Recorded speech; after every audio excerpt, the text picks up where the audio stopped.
What's good, DFS fans out there? It's your boy PrimeTimeBib here, back again with another video for you guys. So we're gonna go over this line I put out for you. I put out online on YouTube. Everything that could have gone bad just really went bad with this line. I tell you, the type of weekend I had was just ridiculous. Didn't have enough Keenan Allen and Mike Evans all in one line. That's one. I had Mike Evans in a few mix with Galladay. I was heavy on Galladay, really. That was my problem. I was very heavy on Galladay, very heavy on TJ Hawkinson, who, by the way, had 2 TDs called back, 1 dropped in the end zone, so that's a potential 3 TD day he could have had. 3 touchdowns in one day he could have had.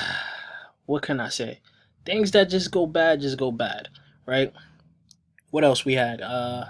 Did not see Kamara going off like that. Did not see Daniel Jones doing what he was doing. Sterling Shepard, Evan Ingram, which I sprinkled in a little bit, but I didn't think he was going to really do what he did. This day was just all around spread out with a lot of good plays, but you had to get the perfect plays all in one lineup to actually win.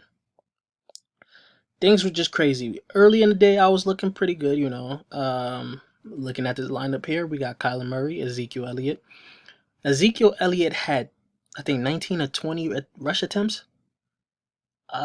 In the red zone, they did not give it to him. They gave it more to Amari Cooper, who, by the way, a subscriber or viewer, I think his name was Ramal Ali. He called out Amari Cooper, who had a decent day with 2 TDs. I think he was just under 100 yards. So we could even pivot it up to Amari Cooper there. Ezekiel Elliott just wasn't the play at his price. He was very highly owned. And think about this.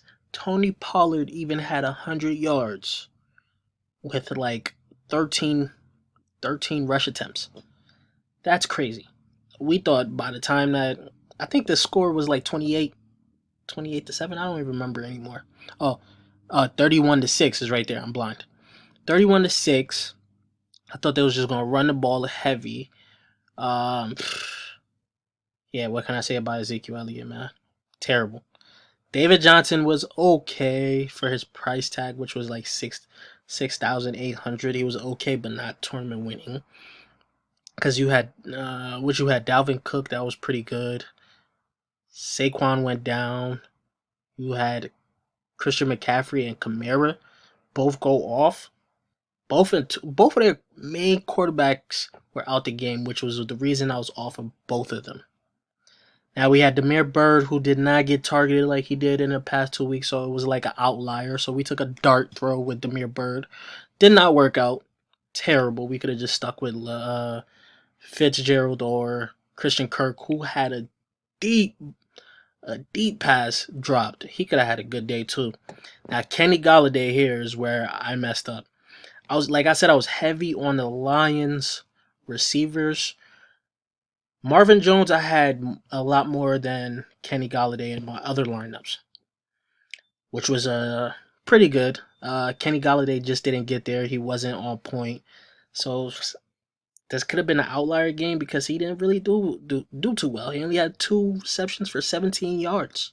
2 receptions. Now, Sammy Watkins is where things a little changed for this lineup, because I did tell you guys I was running Sammy Watkins. Now, early in the day when they was talking about all the storms and stuff, I was like, yeah, I'm gonna be running Sammy. I'm off Sammy. I had Mike Evans in place right there. I'm like, boom, that's my lineup right there. Kenny Galladay and Mike Evans. As soon as they said the storm had cleared, I'm like, oh, gotta go right back to Sammy Watkins. Took Mike Evans right back out, put Sammy in there, thinking he's gonna have his not coming out game, a big game again after a letdown last week. He was targeted 8 times, only caught 5 balls. The usual suspects caught the touchdowns for Patrick Mahomes, which was Robinson, Hardman, and not to even mention LaShawn McCoy even got one. None to Sammy Watkins. None. So obviously, I'm not going to say it was a bad play. I don't know. Just didn't work out for us. Like I said with TJ Hawkinson already, He had potentially 3 touchdowns. Potentially 3 touchdowns. One that was dropped, that he dropped himself. He couldn't hang on. It was good defense. One where he stepped out of bounds. He stepped out of bounds and came back in and caught the ball. That wasn't a TD. And then there was another one that was called back. Potential 3 TD day for TJ Hawkinson. Then we had Sony Michel, who I thought was going to be in a prime spot for bounce back. Not only did he not get too many carries, he barely seen the field, I think. I think they was just using him for the red zone. Rex Burkhead got, I think, a lot more touches than him. With the James White out, I thought it's going to be Sony Michel getting a lot of touches, and third down is going to be Rex Burkhead. Boom. That did not go the way I thought. At all. Sony Michel was a letdown. Carson, who I was talking about, was a letdown also. Oh my God, I don't even know what to say about Carson. I was pretty heavy on him on other lines too. He just did terrible. Marlon Mack, terrible. He had his TD. Sony Michel had his TD. I'm thinking it was going to be a pretty good day for him. Then after that, he just fell off the cliff. Did not do anything else. Then the Chargers defense was looking pretty good early. They just not applying pressure that I thought they was going to apply to a not so good O-line from the Texans. Got 2 sacks, okay, cool. Got a forced fumble, that's okay. Boom. I thought we was going to get a little bit more.